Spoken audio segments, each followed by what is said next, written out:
MOsupologo a itse re ke lone letsatsi la gore re seka seke molao re seka seke di tsheko tse leng gore ne di kile dia ya go makgotleng a di tsheko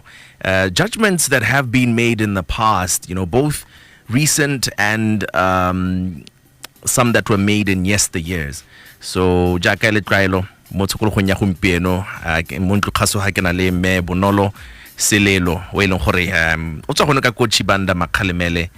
and the company. How are you doing? I'm fine, thanks, Mothei. How are you? Yeah, I'm great. Did you have a good weekend? Yes, it was good. I was busy working. Busy which is working. Always good, yes. Yeah, kana hela wa itse gore tiro e ya lona e ke tiro e leng gore ga ena boikhutso. Yeah, re nna re ntse re utlwa le tabogile le sa tshwarege. I was fortunate enough to go unwind at a place called 501 Lounge. Ka kobo mokatse ka kobo mudipane ka. Yeah, very very relaxing, you know, to be out there. I thought it was a very, very nice way to maybe end the weekend. Yeah, but let's get into tseno gore ke tsa rona tsa tsila gompieno. Khanyelo gore ra go itebaganya lone ke.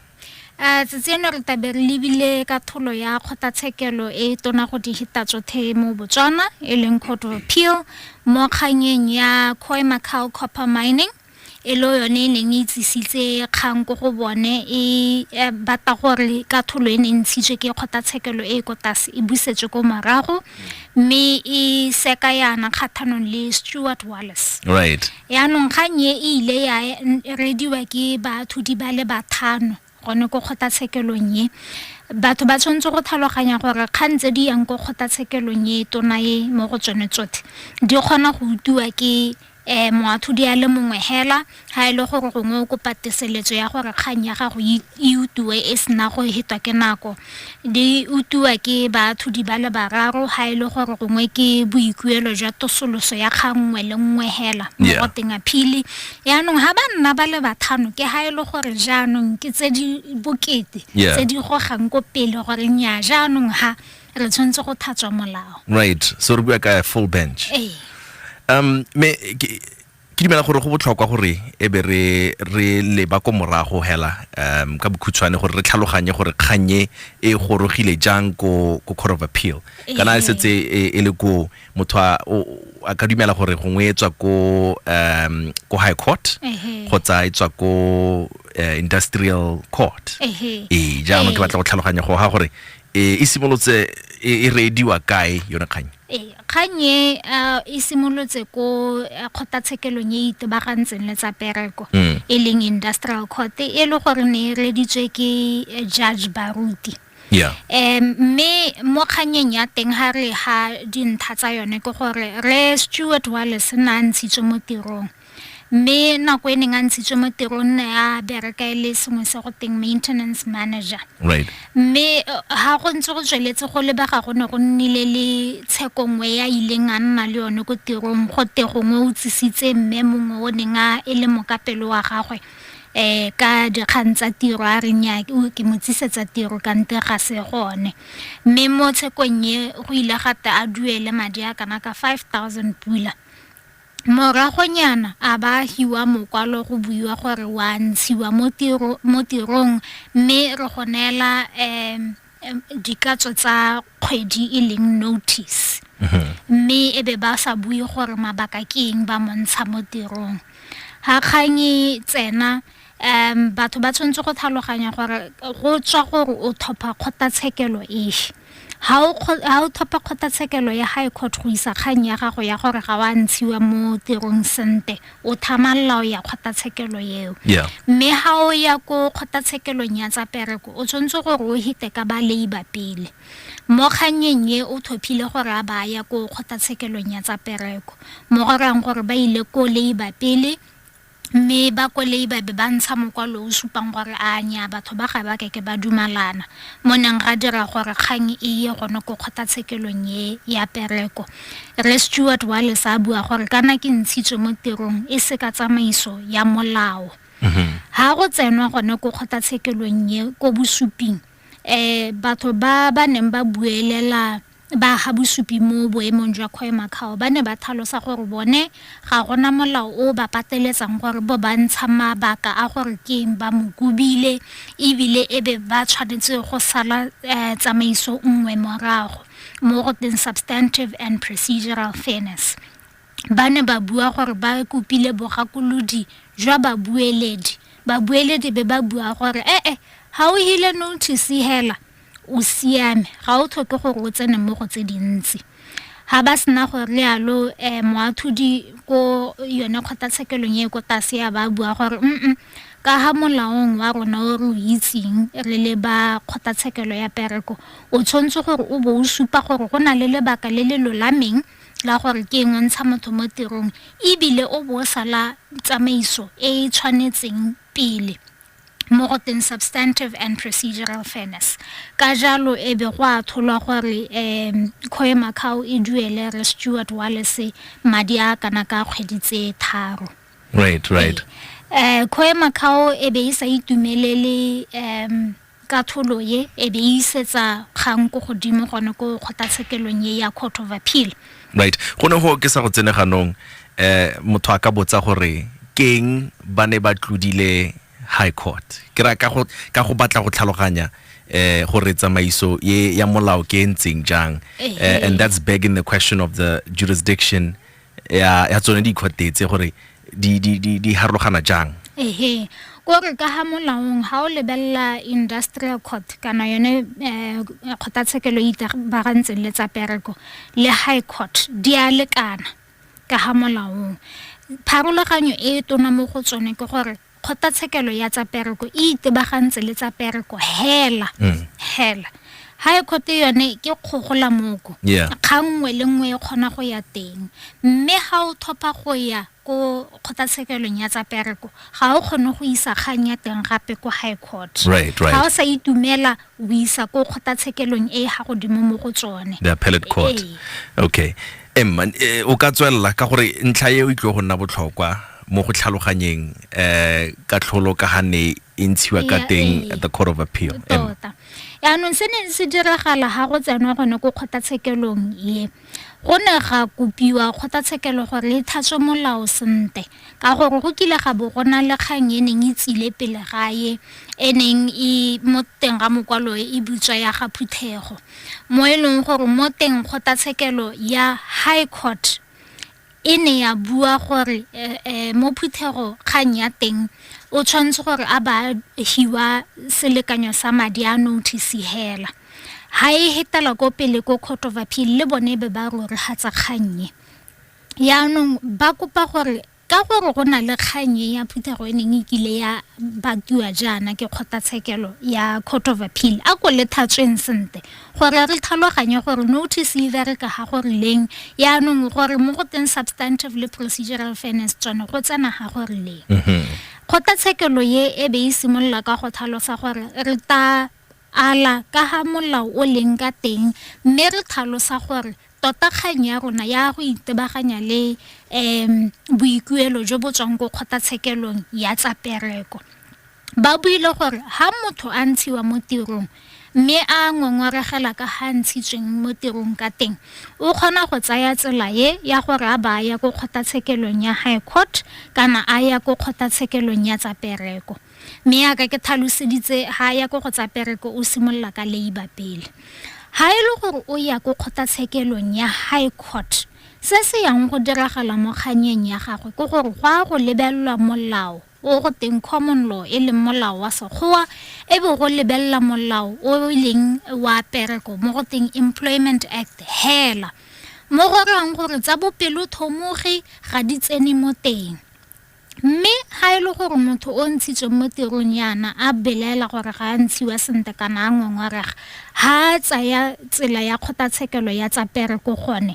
yeo kgotatshekelo e lebella dilo dingwe ha godimo e lebella gore a o ntshitswe mo tirong ka lebaka le le siameng mo go teng substantive fairness le gore a o ntshitswe ka tsamaiso e siameng mo go teng procedural fairness e be ba lebella dilo tsa bopelo thomoge tsa kutlwelo bothoko mo go teng equity mme ha go dimo ga mong ebe ba tsenya le melao e tshwanang le ya Trade Disputes Act ebe ba lebella le yone melao ya Employment Act jalo jalo ka gore melao ye e ba ha ditshwanelo tsa gore ba khone go ha batho dikatso tse di tona tse di hetantse ba ka dinelwang ke kgotatshekelo ya High Court. Right. Ke Duma FM mo music ke tsela gore o se tsutlile moalo wa kgang gore o ntse jang ke kgang eleng gore re kopanya le Khoemacau Copper Mining Pty Ltd versus Steward Wallace kgang eleng gore na heletsa yanong e radio ke le khotla le tona mo lehatseng e bong the Court of Appeal jano re tlo go le ka go tlhaloganya go ha gore kganye e harologana jang le ya Phuthego and others versus Barclays Bank of Botswana e le ya ngwaga wa 2016 ka gore go ha motho na ka kanya mebile a eletsa gongwe gore ka gona le sengwe gate president gore ha go setse go builwe ka pakangwe go ntshitswe katlholo ye rileng go lebilwe kgang e leng gore the facts are similar gora gore motho a ka akanya gore nya tshwetso a ka lebella go pele a ka itlhala ile gore gongwe setsa akanyetsa gore ya go tsamaya ka tselentsenya, but this one is different and the question is why, and above that, why is this judgment ya Wallace one that has piqued the interest of the legal fraternity? Ke kganyeng gore ra itsolisa mona kunyeseng khakala 35001317628185 ga ile gore o eletsa go botsa potso kana go akgela.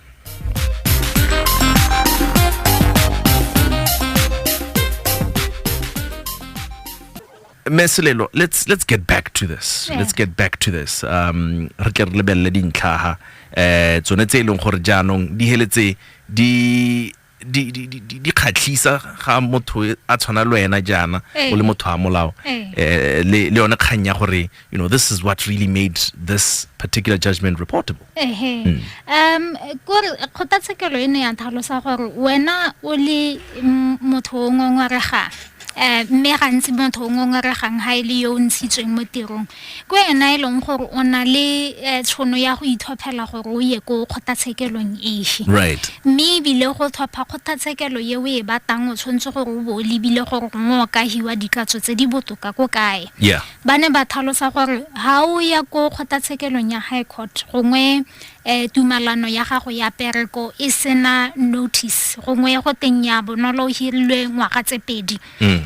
o bo ntshiwa mo tirong gongwe na le kgweditse thataro hela o bereka go na le kgonagalo ya gore kgotatshekelo ya High Court e be go ha malatsi a kana dikgweditse di sa dirisiwa mo tumalanong ya gago. Right. Mme ha e le gore go na le kganye ya notice mme notice gongwe le kgwedi kana go heta se se tlhokagalang go supiwa hela ke gore ka mmaruri o hilwe notice e tlhokagalang o e berekile kana o e duetse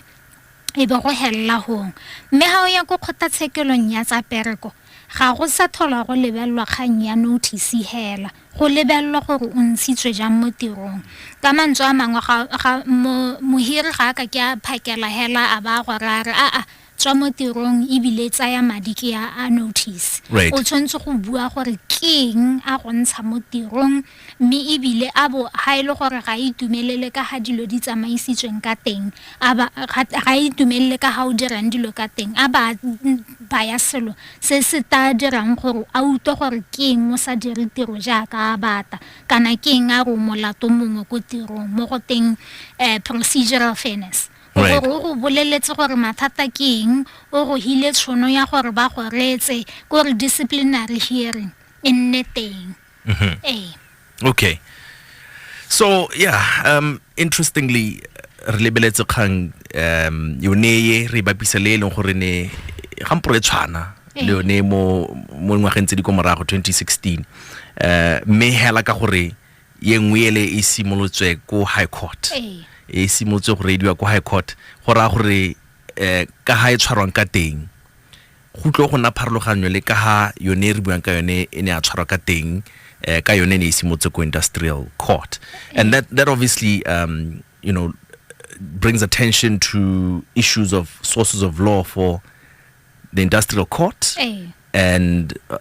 for the High Court ka ha no ntsotla go ngudi o di ama ka teng. emma tse dingwe dintlha tse leng gore ke tsa botlhokwa keng goga re ntse re tsweletse ka yone katlholo ya nong ya ka le tlhalositse kgotatshekelo ya Court of Appeal ne ya bua gore ha ile gore appeal ta go rona e tswa ko High Court ra go dirisa melao le dintlha tse leng gore High Court ne di dirisa e leng molao wa sekgowa le Employment Act mme ha appeal e ta e tswa ko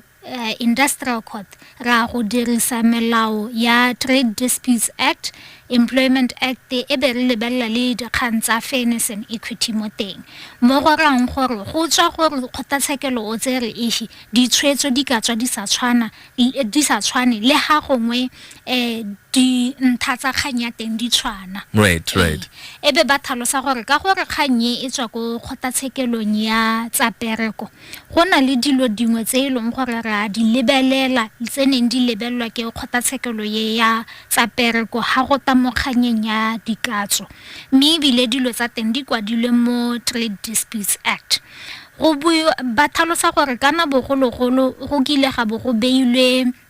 sealo se leng gore kgotatshekelo ya tsa pereko ga e ka ke a di heta ga go ta mo dikatsong e neng e le kgweditse thataro 6 months mme molao o ne wa hetola go ntsha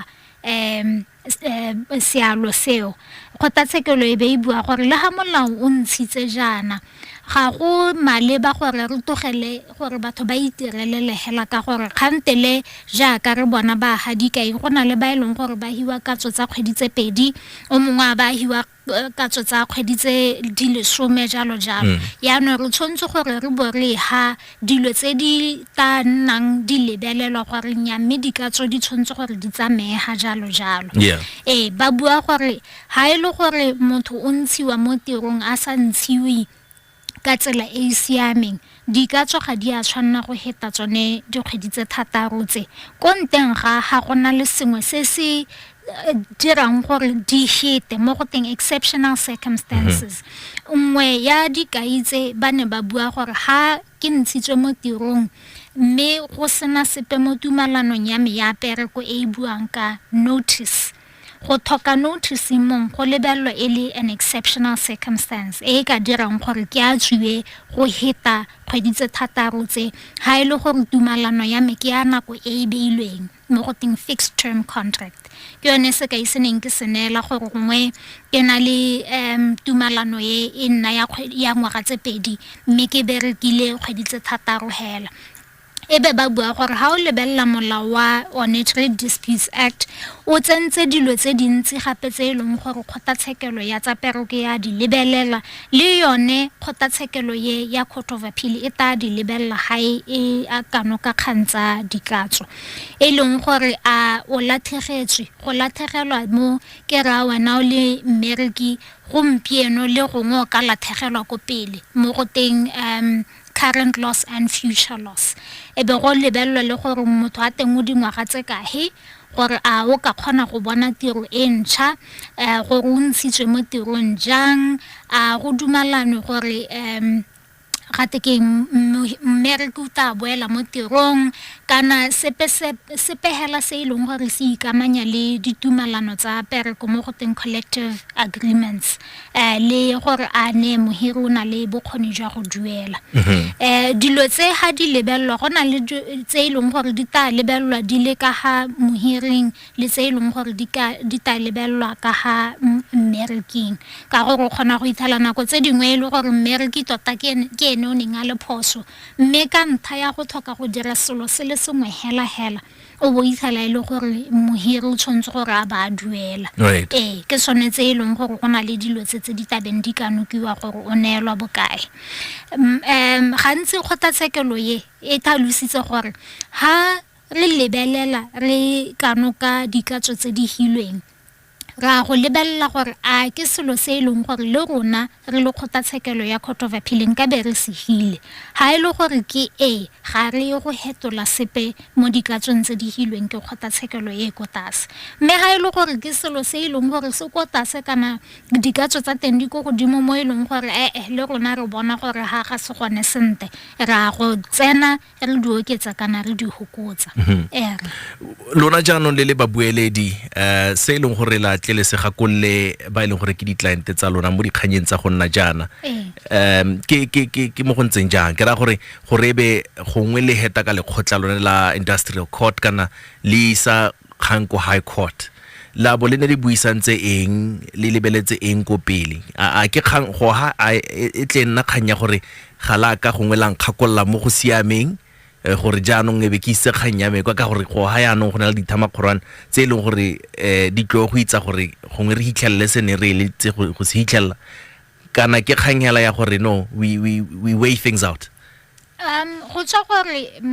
motho re tabeng re mo gakolla a ke mohiri a ke mmereki le gore a ke ena tisang kgang kana wa iphemela mo kganyeng ya teng ha ile gore ke mmereki re tabere mmotsa gore go na le lebaka le le ka he o nsitswe mo tirong ka gore o ye go kgotatsekelong ya pereko o simolla ka ba labor go na le nako e beilweng e leng malatsi a le 30 gore o isitse kgang go bone konteng ga ha o ka ikopa maitshwarelo o bo ha tlhaloso ya gore ke ngutsile thari me go high court gona ga go tshwane go na le nako e leng gore o kgona go isa kgang go kgotatshekelo ya high court pele ga nako ya ngwaga kana kgweditse 4 diwela go lebile gore a utsisa kgang hela o ngongoregela gore ga wa ntshiwa sente kana e le review mme ha e le gore motho re mo gakollang ke mohiri re simolla go mo gakolla le pele ga ntsha mmereki mo tirong gore bona kana ga se wena o yang go thopa gore motho ha ngongorega o ya kae jaanong se leng botlhokwa ke gore o bo thamalatsa gore ke eng mo ntsha mo tirong o bo sala morago tsamaiso e rileng ka gore o tshwantse go iphemela ha ile gore o ya go kgotatsekelong ya tsa pereko kana o ya go high court ka gore go na le dilo dingwe tse di kgonang go lebelelwa mme go direlwa gore melao e boentse yana go sireletswa ba bereki bogolo jang ka gore mohiri o na le madi a mantsi a ileng gore a kgona go dirisiwa go hiketsa mmereki ke so ba isiwa ko industrial court ka gore teng o kgona go ta go ha bosupi ga o tlhokele go hira mmueledi ba go tlogela o bua kganja ya gago ya ka o bata ga o sukunyetse gore nya dipampiri tsa go di tshwantse go kwalwa jana ya ka go dirwa go high court ibile boremello tota there's the element of equity and fairness gone ka go industrial court okay 3500131 ke tsela gore ntse o tla o reditse dintlhakgolo tsa tsheko e leng gore re tshegeditse mo tshekologong ya tsatsi la gompieno molaetsano o sa tswa go goroga maware can I sue for unfair dismissal especially if the reason for dismissal was defamatory or false gongwe sentse leina kana gongwe bangwe ba ne ba mologetse segwene ga kitse ke kganyeleng gore wa botsa gore ke kganyeleng gore a ka sekisa motho mo gone tota ga ile gore o ngongoregela gore ga wa ntshiwa mo tirong sente o kgona go a kgotatshekelo bogolo yang kgotatshekelo ya tsa pereko ka gore yone gantsi ga inke ha mo go teng di cost le ha o sa atege makgang go gore a ne o na le nako ye o kgonang go e tsaya o e ba gore o kgona go seka kganye ka gore le ha kgotatshekelo e ne e thalosa ha gore kgotatshekelo ya pereko e diretse gore o kgone go utlwa dikgang ka bonako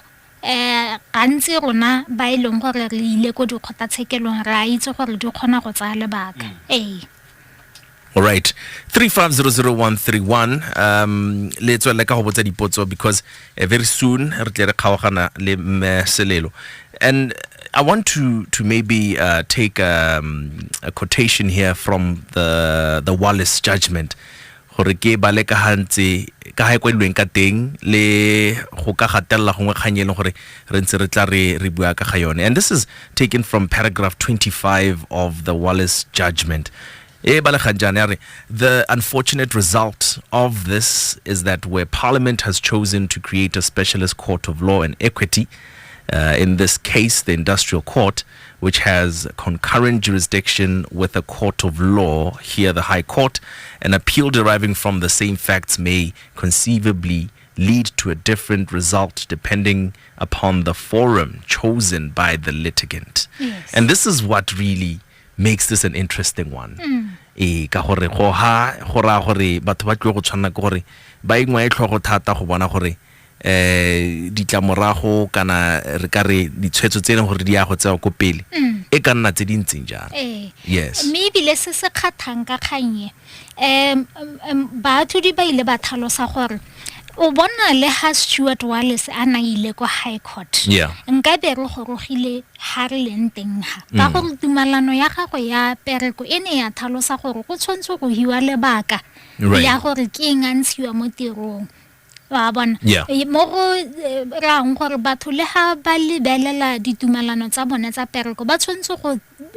rurihatsa gore go na le dilo mo teng tse e leng gore di a ba sireletsa le ha ba ka thopa go ya ko kgotatshekelo ya high court kana ya industrial court. Mme ebile kgotatshekelo e ne ya rurihatsa se neng sa bonwa ke moatlhodi baruti le ha gona le dilo tse neng ba sa dumalane le ene ka tsone mme ba ne ba rurihatsa gore nya mme kgwedi tse tharo tsa di hileng tse re dumalane le tsone ka gore re Steward Wallace ga ntshiwa mo tirong sente ka gore ba ganne go tlhalosa gore ke eng ba montsha mo tirong. Moretsi na kopa gore o papa male go ha kitso rano gongwe o se clear thata gore na botsa gore can he sue or not ke no nenga a buditse kante jana hale gore a ka se kisa bahiri ba gagwe gongwe for unfair dismissal. Ke se gore ke ya rabile gora gore gongwe na sa ikwasentle ha wena gore kgang ga se lebaka la gore yes, which the listener cites some defamation or falsity go ha go wa bona gore o tshwantse gore a harologanye dilo tse peditse go na le kgang ya go ntshiwa mo tirong o sa ntshiwa sente akere go sa kgathalesege gore a lebaka la teng ke defamation kana gongwe ba go logela segwenegwene gore go sena lebaka le le utlwalang mme kgang yone ya go senya motho leina kana go mo dira seriti defamation yone ke kgang hela isele ya nompotso ya tshwantseng go ipotsa ke gore a go ne gona le lebaka le le lebaneng la gore ke ntshiwe mo tirong one gore a lebaka le ne ka tswa ile defamatory or not that's besides the point se sengwe ke gore a tsamaiso e neng e setse morago go montsha mo tirong ke e siameng ka gore ha ka ya go kganyeng ya defamation go tabe gore a gore o tshwanetse go supa gore the statement was indeed defamatory se ileng gore sa go montsha mo goeng mo kganyeng ya tsa pereko yaanong gantsa molao ke morabaraba mo gongwe motho o tshwana ke go itse gore o tshameka jang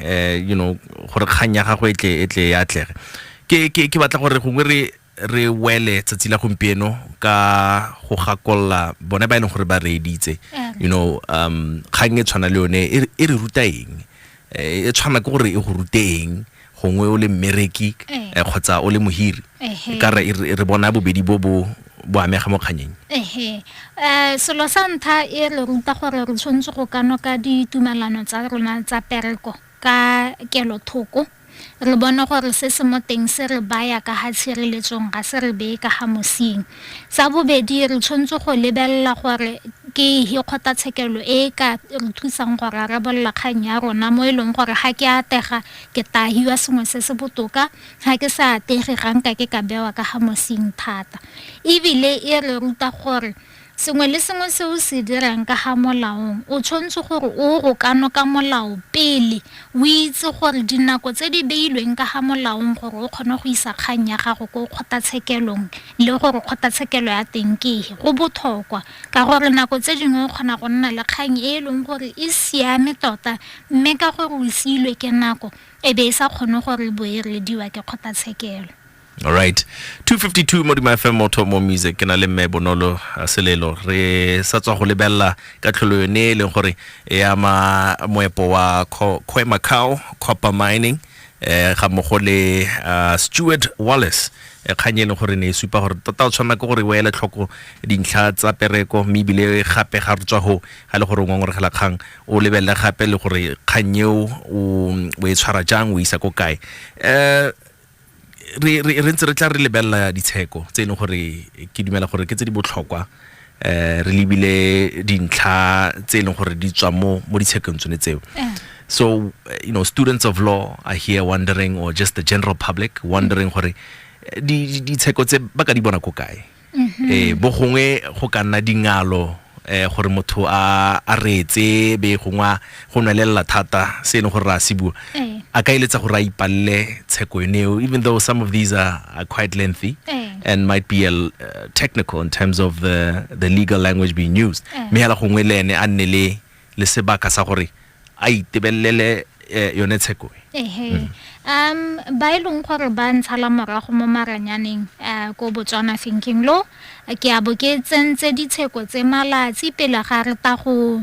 bua ka tsone gore mongwe le mongwe a kgona go ipalela a bona gore gongwe o na le dipotso dife ebile ha ile gore gongwe o kgathagela go nna le ditsheko hela ka kakaretso o kgona gore o boya go duela bonnyanenyana ko high court le industrial court be ba nna ba go nela meriti ya dikatholo tse eleng gore di nna teng go dikgotatshekelo tse.